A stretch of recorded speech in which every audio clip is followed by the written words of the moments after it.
Artinya pemerintah, saya nggak tahu regulasinya bagaimana, tapi untuk kepentingan desa, Pak, saya setuju dengan Pak Ketua.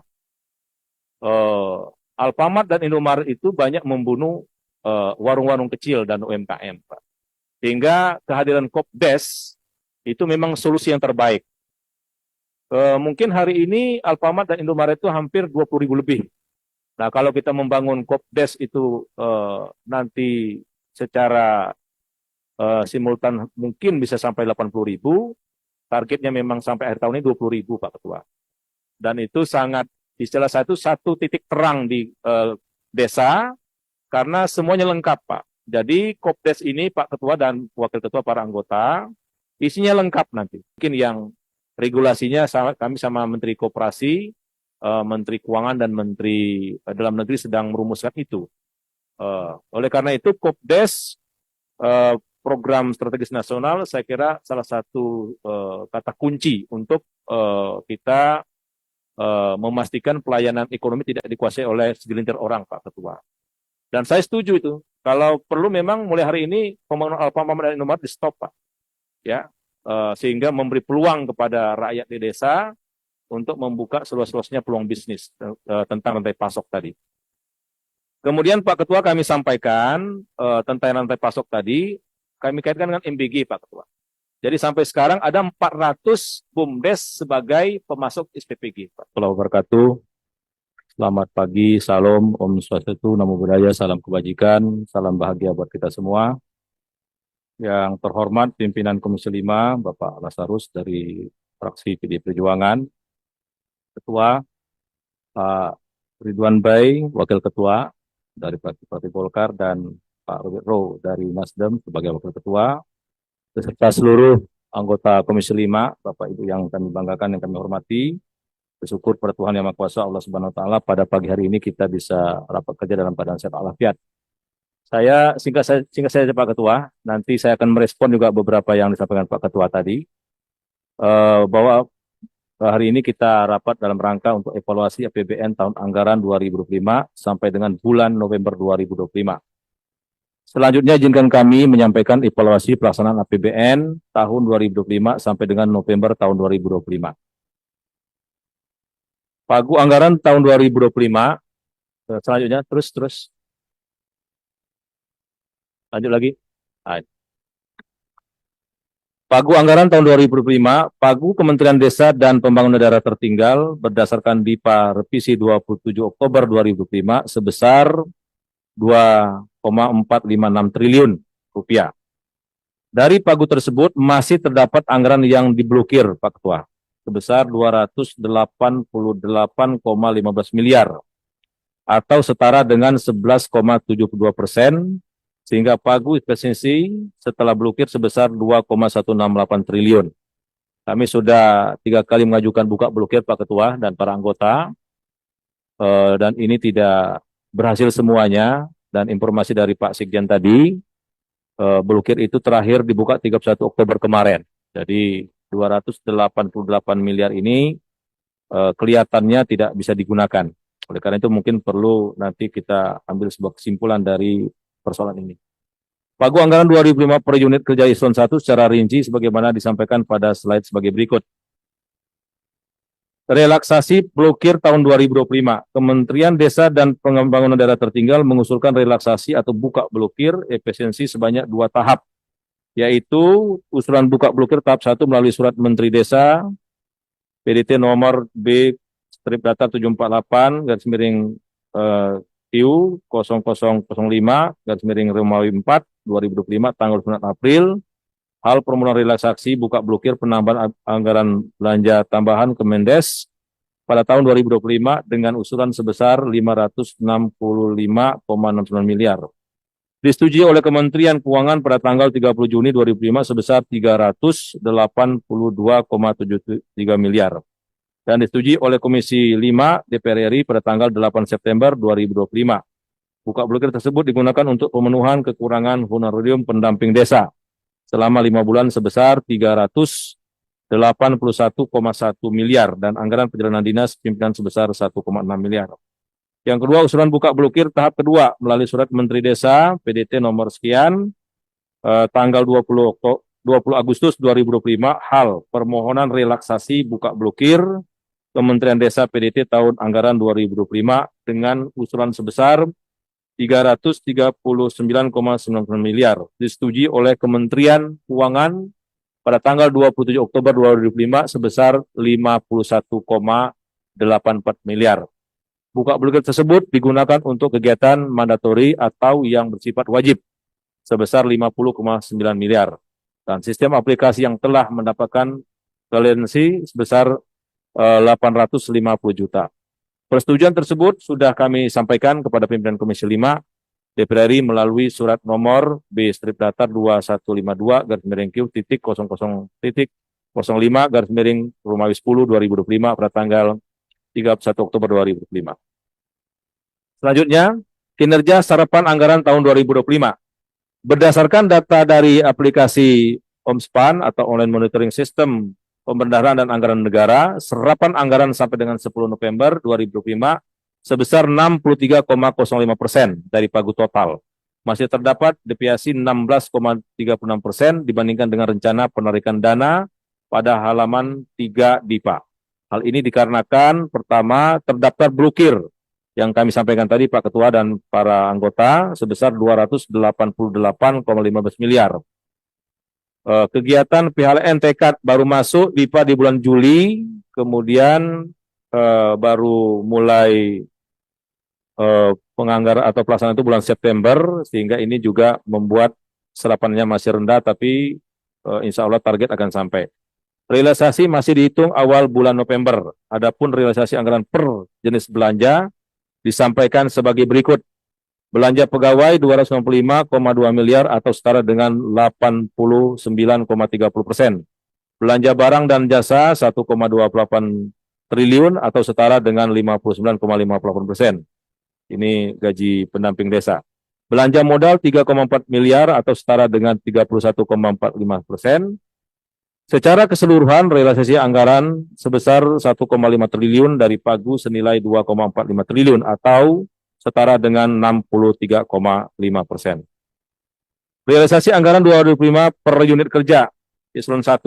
Untuk realisasi anggaran per unit kerja Eselon 1 sampai dengan 10 November 2025 berdasarkan pagu dalam DIPA 2025 sebagai berikut. Sekretariat Jenderal dengan realisasi keuangan sebesar 83,93% dan realisasi fisik 84,76%. Sekretariat Jenderal dengan realisasi keuangan 67,93% dan realisasi fisik 69,56%. Direktorat Jenderal PDP dengan realisasi keuangan 44,69% dan realisasi fisik sebesar 49,11%. Direktur Jenderal Pengembangan Ekonomi dan Investasi dengan realisasi keuangan ini memang masih rendah, tadi kami sampaikan Pak Ketua, karena ini banyak menyangkut program tekad. 15,74% dan realisasi fisik 35,81%. Direktur Jenderal PPDT atau Pembangunan Daerah Tertinggal dengan realisasi keuangan 41,23%, dari realisasi fisik 43,49%. BPI dengan realisasi keuangan 47,26%, realisasi fisik 50,07%. Yang terakhir BPSDM dengan realisasi keuangan 66,50% dan realisasi fisik 71,34%. Secara keseluruhan realisasi keuangan kementerian adalah sebesar 63,05% dan realisasi fisik sebesar 68,56%. Sebagai catatan dari total pagu anggaran 2025 senilai 2,45 triliun masih terdapat blokir efisiensi sebesar 285,15 miliar atau sekitar 11,72% dari pagu total. Jika menggunakan pagu efektif pasca efisiensi, maka realisasi keuangan Kementerian Desa kalau dikeluarkan ini yang 285 ini Pak Ketua sebesar 71,43%. Karena ini kelihatan nggak bisa diambil lagi. Dengan rincian realisasi keuangan per unit kerja sebagaimana ditujukan dalam kolom 8. Tidak kami bacakan Pak Ketua, mohon maaf. Selanjutnya kami langsung ke rencana program dan kegiatan Kementerian Desa tahun anggaran 2026. Pagu anggaran tahun 2026 berdasarkan persetujuan Komisi 5 DPR RI tentang pagu tahun anggaran 2026 pada rapat kerja tanggal 8 September 2025 tentang pembahasan RKL 2026 berdasarkan nota keuangan dalam RAPBN 2026 dan penetapan RAKL tahun 2026.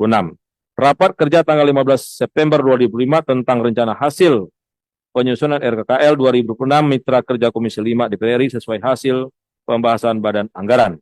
Yang ketiga, Surat Menteri Keuangan nomor S/Datar 625/MK.03/2005 tanggal 29 September 2025 hal penyampaian alokasi anggaran Kementerian Lembaga Dana dan Alokasi Khusus tahun anggaran 2026. Yang keempat, hasil trial meeting dan penelahan rencana kerja dan anggaran dengan Kementerian Keuangan dan Kementerian BPN Bappenas pada tanggal 7 Oktober 2025. Bahwa pagu anggaran Kementerian Desa dan Pembangunan Daerah Tertinggal tahun 2026 sebesar 2,504 triliun rupiah, terdiri dari program dukungan manajemen sebesar 695,926 miliar, dan program desa dan pembangunan daerah tertinggal sebesar 1,808 triliun. Proses penetapan LIPA 2026 masih menunggu penerbitan oleh Kementerian Keuangan. Selanjutnya, rincian pagu per unit kerja eselon 1. Secara rinci dapat kami sampaikan bahwa pagu anggaran per unit kerja eselon 1, Sekretaris Jenderal sebesar 480,6 miliar rupiah. Yang kedua, Sekretaris Jenderal sebesar 23,3 miliar rupiah. Yang ketiga, Direktur Jenderal PDP sebesar 218,2 miliar rupiah, yang terdiri dari program dukungan manajemen sebesar 27 miliar, dan program teknis sebesar 191,2 miliar rupiah. Yang keempat, Direktur Jenderal Pengembangan Ekonomi dan Investasi sebesar 348 miliar rupiah, yang terdiri dari program dukungan manajemen sebesar 23,8 miliar rupiah, dan program teknis 324,3 miliar rupiah. Direktorat Jenderal PPDT atau Pembangunan Daerah Tertinggal sebesar 48,2 miliar rupiah, yang terdiri dari program dukungan manajemen 23,7 miliar dan program teknis 24,5 miliar rupiah. Badan Pengembangan Informasi sebesar 68,4 miliar rupiah, yang terdiri dari program dukungan manajemen sebesar 51,4 miliar dan program teknis sebesar 17 miliar rupiah. Yang terakhir, BPSDM sebesar 1,3 triliun, yang terdiri dari program dukungan manajemen sebesar 65,9 miliar dan program teknis sebesar 1,2 triliun. Selanjutnya, rencana output prioritas per unit kerja eselon 1. Berikutnya dalam slide 10 sampai dengan 17 disampaikan prioritas tahun 2026 per unit kerja. Tidak kami bacakan Pak Ketua, banyak ini. Nanti secara detail kami sampaikan per unit eselon 1. Mungkin juga yang disampaikan oleh Pak Ketua tadi tentang Satuan 3, kami sudah siapkan juga. Dan mudah Pak Siknya sudah menyampaikan ke anggota. Ya. Saya kira itu Pak Ketua 2025-2026. Saya ingin merespon secara singkat Pak Ketua terhadap Pak Ketua sampaikan tadi pengantar rapat luar biasa. Yang pertama, saya ingin tentang nirlaba yang masuk sampai ke desa itu Pak. Alfamart sama Indomaret. Kalau saya secara pribadi, atau bisa jadi sikap saya sebagai Menteri Desa, Pak, sudah cukup, tidak perlu lagi tambah Pak Alfamart dan Indomaret itu Pak. Artinya pemerintah, saya nggak tahu regulasinya bagaimana, tapi untuk kepentingan desa Pak, saya setuju dengan Pak Ketua. Alfamart dan Indomaret itu banyak membunuh warung-warung kecil dan UMKM Pak. Sehingga kehadiran Kopdes itu memang solusi yang terbaik. Mungkin hari ini Alfamart dan Indomaret itu hampir 20.000 lebih. Nah, kalau kita membangun Kopdes itu nanti secara simultan mungkin bisa sampai 80.000, targetnya memang sampai akhir tahun ini 20.000 Pak Ketua. Dan itu sangat, istilah satu titik terang di desa, karena semuanya lengkap Pak. Jadi Kopdes ini Pak Ketua dan Wakil Ketua para anggota, isinya lengkap nanti. Jadi bukan hanya pupuk, bukan hanya sembako, bukan hanya LPG, tapi kebutuhan seperti di Alfamart itu ada, Pak. Sehingga itu benar-benar ya. Tapi yang sedang kami pikirkan itu bagaimana warung-warung kecil di desa itu juga tidak mati. Ini mungkin yang regulasinya kami sama Menteri Koperasi, Menteri Keuangan dan Menteri Dalam Negeri sedang merumuskan itu. Oleh karena itu, Kopdes program strategis nasional saya kira salah satu kata kunci untuk kita memastikan pelayanan ekonomi tidak dikuasai oleh segelintir orang, Pak Ketua. Dan saya setuju itu. Kalau perlu memang mulai hari ini pembangunan Alfamart dan Indomaret di stop, Pak. Ya, sehingga memberi peluang kepada rakyat di desa untuk membuka seluas-luasnya peluang bisnis tentang rantai pasok tadi. Kemudian Pak Ketua kami sampaikan tentang rantai pasok tadi, kami kaitkan dengan MBG, Pak Ketua. Jadi sampai sekarang ada 400 BUMDes sebagai pemasok SPPG, Pak. Target kami memang 20.000 BUMDes. Jadi ini sedang kami kebut terus. Ada yang memasok ikan, ada yang pemasok telur, ada beras, Pak. Ada mungkin sebagian dari itu ada juga yang sampai 3 komoditi. Saya kira itulah yang saya maksud kemarin dari desa, oleh desa, dan untuk desa. Desa tidak boleh menjadi penonton, dan kita berharap memang kehadiran SPPG ini tidak membuat itu lagi yang menambah keuntungan, Pak. Jadi kita membuat desa-desa tematik itu dalam rangka itu, Pak Ketua. Saya kemarin baru pulang dari Bandung Barat, bagus sekali di desa Celame itu menjadi desa nila. Dari dana desa mereka bangun perikanan nila, bagus sekali, Pak. Ada juga kami tinjau desa ayam petelur sudah bagus, ada juga desa lele dan lain sebagainya. Saya kira ini merubah mindset, Pak Ketua, yang susah, Pak. Duitnya sudah ada, kemudian juknisnya sudah lengkap. Tapi ya tentu kami menyadari tidak semua desa segampang itu kita rubah, Pak. Tapi kita tidak boleh menyerah, dan dengan kesempatan yang banyak ini tentu kita akan maksimalkan, Pak, dan para anggota dan para wakil ketua. Nah, tadi memang betul kemiskinan di desa masih belum terlalu signifikan. Maka kami, Pak Ketua, kami laporkan sampai sekarang kami sudah melakukan 45 MOU, Pak. Jadi kami itu mensinergikan program yang masuk desa. Dengan Kemensos, kami dalam waktu dekat juga akan berseminar secara bersama-sama tentang pengaduan kemiskinan. Kemudian data kemiskinan juga kami perbarui melalui DTSEN, data tunggal. Kemudian dengan kementerian lain seperti KKP, ada kan Kampung Nelayan Merah Putih, Desa Pesisir, Pak Ketua. Ada juga dengan Didaksmen, itu karena pendidikan di tingkat desa itu masih sangat rendah tentang PAUD. Nah, ini mungkin pengumuman juga, Pak Ketua dan para anggota. Jadi program kami itu ada 1 desa 1 PAUD. Nah, ini tapi khususnya tanah, Pak. Tanahnya minimal 1.000 dan lain sebagainya. Kalau bisa nanti, Pak Dirjen siapa yang bertanggung jawab? Pak Dirjen PE mungkin komunikasi dengan para anggota untuk bangun PAUD di desa, Pak.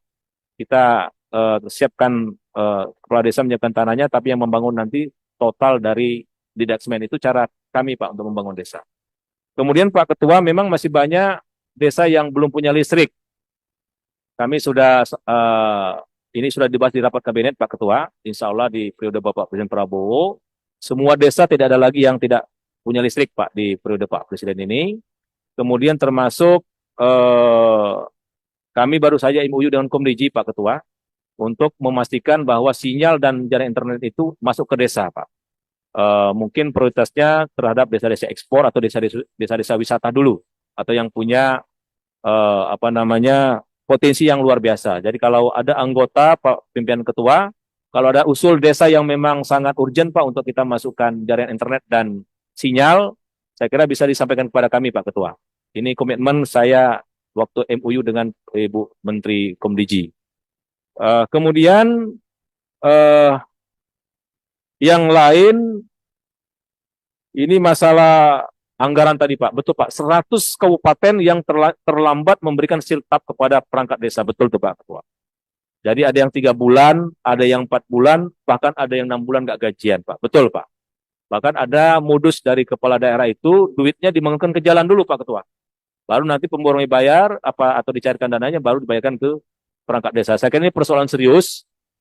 Kita sudah juga mengirimkan surat kepada para kepala daerah dengan juga Kemendagri, dan kita juga sudah laporkan juga dengan Menteri Keuangan, Pak. Dan memang sampai sekarang terhadap Kopdes ini, Pak Ketua, mungkin kami sampaikan juga bahwa Koperasi Desa Merah Putih itu untuk memastikan ada bisnis di tingkat desa itu, dana desa itu nanti memang koperasi tidak punya hutang, Pak, tapi digunakan itu dari dana desa. Ini Inpres nomor 17 tahun 2025, Pak. Inpres, instruksi Presiden. Ya. Jadi kalau selama ini BUMDes tidak terlalu maksimal, ya mungkin melalui Kopdes ini lengkap dengan bangunannya, ada mobil truknya, ada pick-up-nya, kemudian ada isi Kopdesnya lengkap, Pak. Jadi desa punya unit usaha yang bagus, dan dari penghasilan Kopdes itu masuk ke APBDes 20%, Pak, kurang-kurangnya.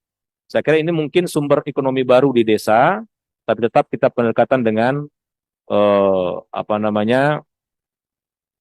potensi desa masing-masing. Saya kira itu Pak Ketua. Jadi memang secara jujur kami sampaikan masih banyak persoalan di tingkat desa, dan kami terus melakukan upaya-upaya maksimal Pak Ketua dengan kementerian, lembaga, atau perusahaan BUMN dan perusahaan swasta. Sampai ini sudah sangat banyak yang terlibat, terutama untuk desa-desa tematik. Saya kira itu Pak Ketua, mungkin secara lengkap nanti akan kami jawab tertulis terhadap penyampaian aspirasi dari banyak desa melalui Pak Ketua tadi. Dan kami meyakini dengan komitmen kita semua, sekali lagi Pak Ketua, kalau untuk demi rakyat saya nggak pernah takut, Pak. Dan tidak akan pernah, insya Allah tidak akan pernah tergoda, kira-kira gitu, Pak. Saya siap untuk rakyat di desa, apalagi di desa. Saya sering nginap di desa, berkeliling desa, dan selalu berdialog dengan rakyat desa, sedih, Pak. Ya, tapi kita tidak boleh menyerah, tidak boleh melakukan sesuatu yang di luar nalar kita. Kita tetap harus optimis bahwa bangun desa, bangun Indonesia itu tetap menjadi fokus kami, Pak Ketua. Saya mungkin mulai dari Festival Bangun Desa dulu, Bapak Ibu ya. Jadi ekspor itu muncul di ujung sebenarnya. Jadi Pak Ketua, kami laporkan, dalam setahun ini kami membuat Festival Bangun Desa, Pak Ketua. Jadi Festival Bangun Desa itu ada 13 lomba. Satu, lomba inovasi ketahanan pangan, termasuk cabai tadi, mungkin melon. Lomba inovasi pengelolaan sampah, ada desa bebas sampah, Pak Ketua. Ada lomba desa wisata. Desa ramah perempuan peduli anak dan pendidikan. Kemudian lomba BUMDes. Ya. Lomba desa ekspor. Kemudian desa terbaik dalam perlindungan pekerja migran. Kemudian lomba pemudi pelopor desa. Ada juga lomba desa digital. Kemudian lomba desa bersih dan bebas narkoba, desa bersinar. Yang ini kami kerjasama dengan BNN. Nah, lomba ekspor ini muncul dari Pak Samsul Widodo ini.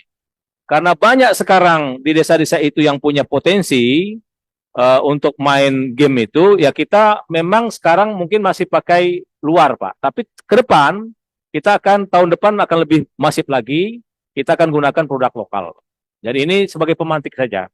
Kemudian ada Festival Film Desa. Nah, kami nanti mungkin akan kerjasama film-film terbaik desa, mungkin kita sampaikan juga di Tintiwian sebelum diputar film beneran, mungkin itu pengantar. Ya, film desa. Ya, saya bilang perlu banyak bunga desa tapi yang dimunculkan Pak Ketua, biar nggak bosan juga kan. Bunga-bunga desa yang perlu dimunculkan.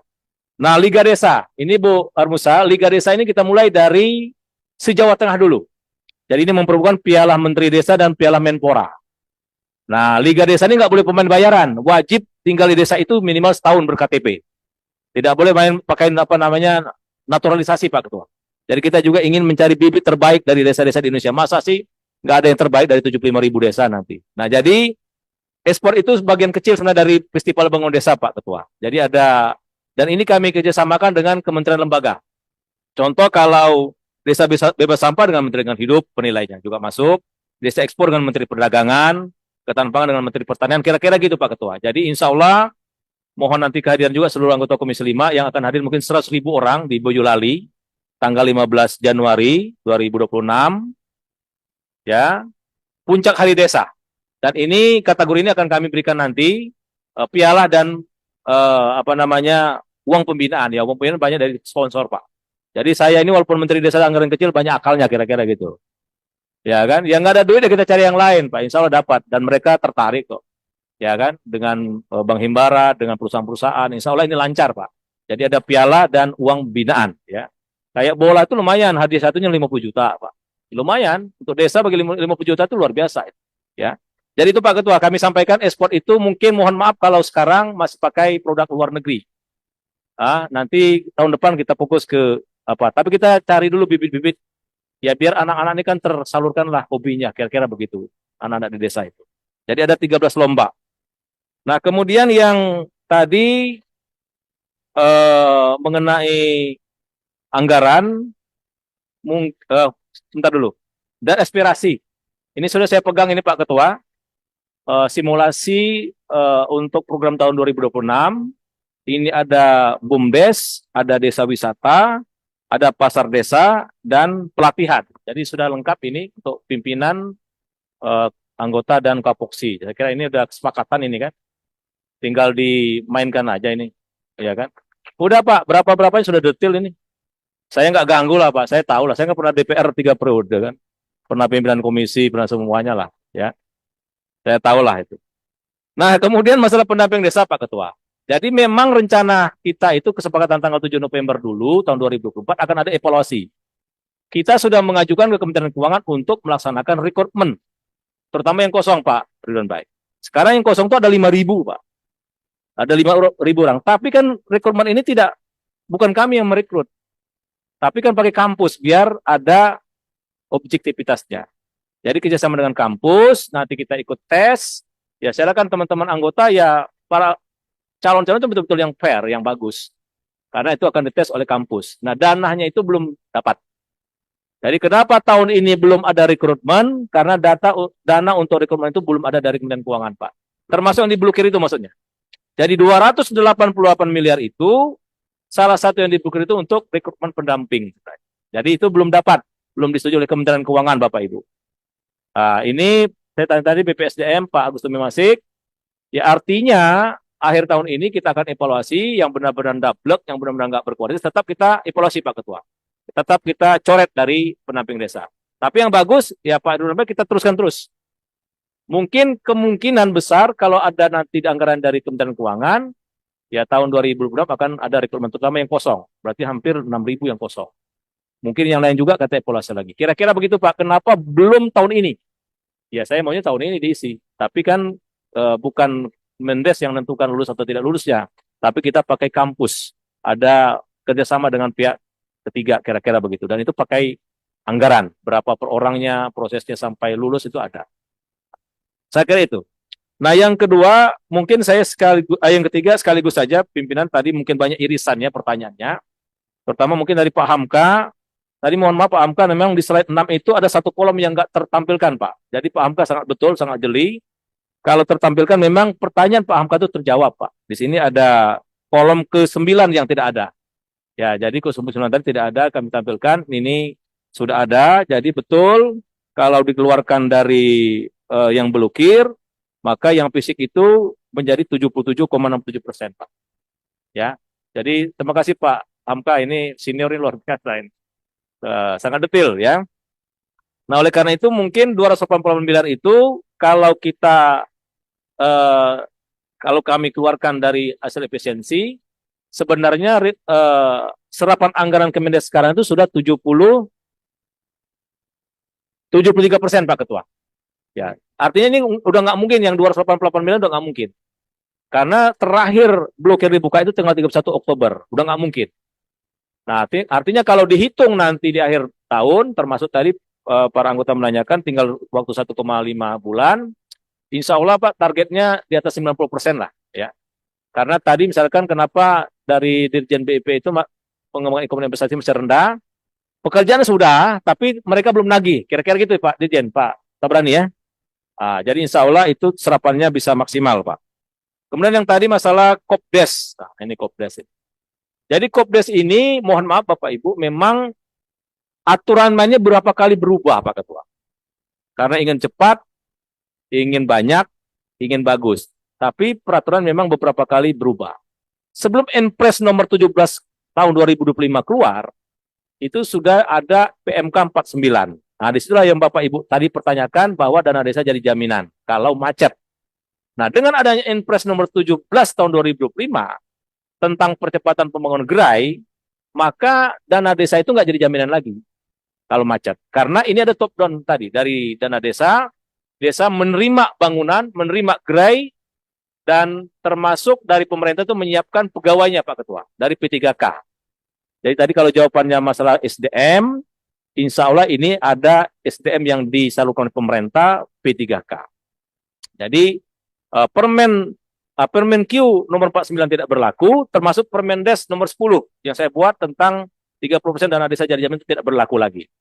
Karena ini menjadi top down, pemerintah akan membangun langsung dan itu menjadi aset desa, desa mendapatkan keuntungan sekurang-kurangnya 20%. Jadi ini saya kira sumber ekonomi baru. Dan tadi saya setuju sekali, ulangi lagi di Forum Interrohman ini Pak Ketua. Kalau Kopdes itu sudah berjalan, sejatinya Alfamart dan Indomaret stop. Tidak perlu lagi malah pakai OSS apa tadi. Saya kira pemerintah harus berpihak, Pak. Buat apa kita membangun Kopdes tapi Alfamart sama Indomaret atau sejenisnya merajalela? Yaitu artinya ya tidak apple to apple sebenarnya. Kalau mereka sudah sangat besar, sangat monopoli selama ini, ya tentu akan menjadi ancaman bagi Kopdes. Saya setuju. Kopdes jalan, Alfamart cukup sampai di situ, Pak. Sudah 20.000 lebih Alfamart dan Indomaret. Dan luar biasa tuh merajalelanya. Dia lagi. Betul itu. Kekayaannya sudah terlalu menurut saya untuk Republik ini. Nah, yang lain tadi masalah hubungan BUMDes sama Kopdes ya. Kami memang masih mematangkan sesuai dengan peraturan-peraturan terbaru. Tapi yakinlah Bapak Ibu, BUMDes itu insya Allah tidak terganggu dengan Kopdes. Karena memang sektor bisnisnya sangat berbeda. BUMDes ini banyak melakukan desa wisata, desa ekspor, dan desa tematik. Ya, misalkan desa wisata itu banyak dikelola BUMDes. Kemudian desa ekspor dikelola oleh BUMDes. Nah, Kopdes kan tadi yang gerai. Jadi insya Allah nggak ada gangguan antara Kopdes sama BUMDes. Tinggal nanti mungkin kerjasamanya yang akan kami atur sedemikian rupa sehingga sirkulasi perekonomian di tingkat desa itu sangat jelas dan tidak ada istilah tumpang tindih tadi, Pak. Tapi yakinlah Kopdes itu memang sudah ada aturan main tersendiri, BUMDes juga sudah ada. Kemudian bagaimana dengan program-program tadi? Saya setuju Pak Ketua, karena anggaran Kementerian Desa kecil, kita fokus saja. Saya setuju Pak. Kenapa misalkan jalan cuma 5 kilo? Ya memang anggaran nggak ada. Maka kita kan MOU sama Menteri PU. Dan tentu dorongan sama Komisi 5. Kan? Kita nggak punya untuk membangun listrik. Ya kami kan kerjasama sama PLN sama SDM. Kami nggak bisa bikin BTS. Kami kerjasama dengan Komdiji. Jadi pola kerjasama ini yang saya gerakkan sekarang. Makanya ada MOU dan tidak ada ego sektoral. Termasuk pihak swasta. Berapa banyak desa wisata itu yang dibangun oleh pihak swasta. Contoh kemarin saya baru pulang dari Kalimantan Selatan. Bekas tambang galian pasir, jadi danau kita buat desa wisata. Awang Bakal Barat. Pendapatannya 1,3 miliar.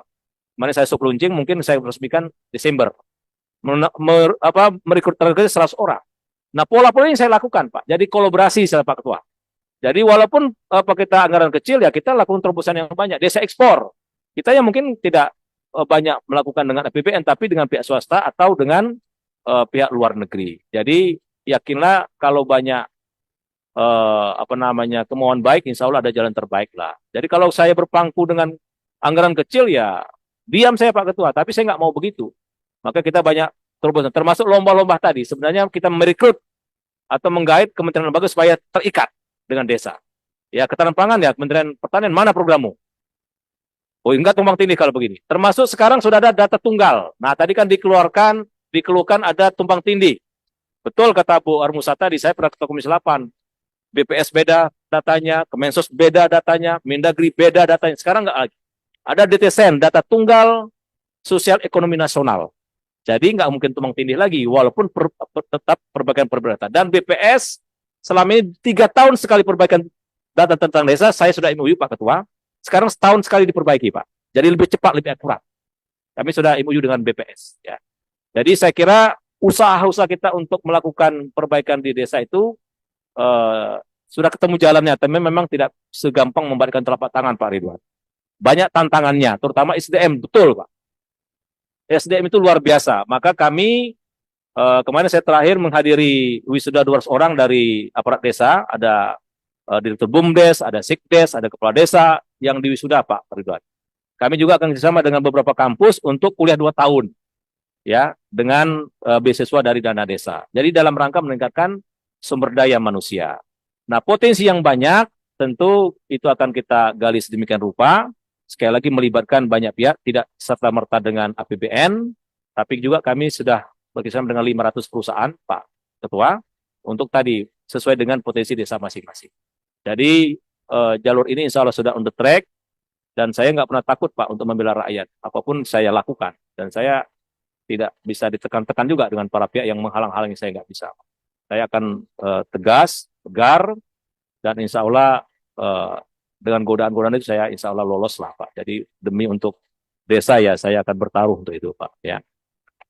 Saya kira itu Pak. Jadi saya yakin dengan dukungan penuh Pak Ketua, Wakil Ketua, para anggota Komisi 5, kita mulai menata Pak. Betul, saya setuju dengan Pak Ketua tadi. Tahun pertama ini saya teropong dulu Pak, belanja masalah dulu Pak. Oh begini, oh begini. Maka tadi Pak Bang Musa, Pak Rajib, saya banyak tidur desa itu dengan berbagai macam desa. Ada desa nggak punya sinyal, saya sudah tidur. Desa nggak punya jalan, sudah tidur. Desa mandiri, saya sudah tidur. Desa berkembang, saya sudah. Jadi semua itu saya lakukan Pak. Jadi mohon Bapak Ibu, dan saya setuju tadi dengan Pak Lukot, itu kualitas diutamakan ya.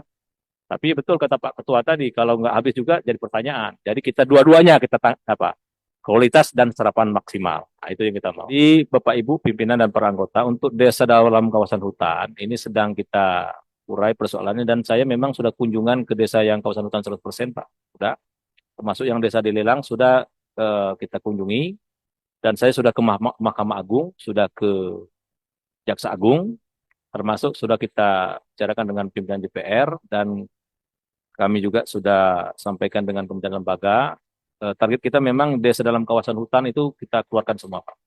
Insya Allah sudah ada solusinya. Tinggal nanti memang dengan adanya pansus reforma agraria ya di DPR, mungkin kami juga akan mengajukan diri untuk memberikan masukan ataupun pendapat Pak. Sehingga desa-desa dalam kawasan hutan atau desa dalam yang berisian dengan hutan itu bisa tuntas Pak. Karena ketika kami kunjungan ke Bogor, Pak Ketua, ke desa Sukamulia itu ada 4 orang tersangka, Pak. Ibu-ibu lagi udah tua. Padahal dia beli tanah resmi, punya sertifikat, tapi karena desa itu 100% Pak. Masuk kawasan hutan 100%. Dan SK-nya kan keluar tahun 2014. Sementara kan desa itu sebelum merdeka sudah ada. Sekolah sudah ada, jalan negara ada, kantor desa ada, kantor puskesmas ada, tapi 100% dalam kawasan hutan. Dan ini kan ada hampir 3.000. Nah ini yang kita, insya Allah kita urai Pak dengan kementerian lembaga, kita carikan solusi yang terbaik, dan target kita memang mereka harus dikeluarkan dari kawasan hutan. Mungkin itu laporan sementara Pak Ridwan Baik. Terima kasih. Terima kasih. Mohon maaf bila ada kekurangan. Wassalamualaikum warahmatullahi wabarakatuh.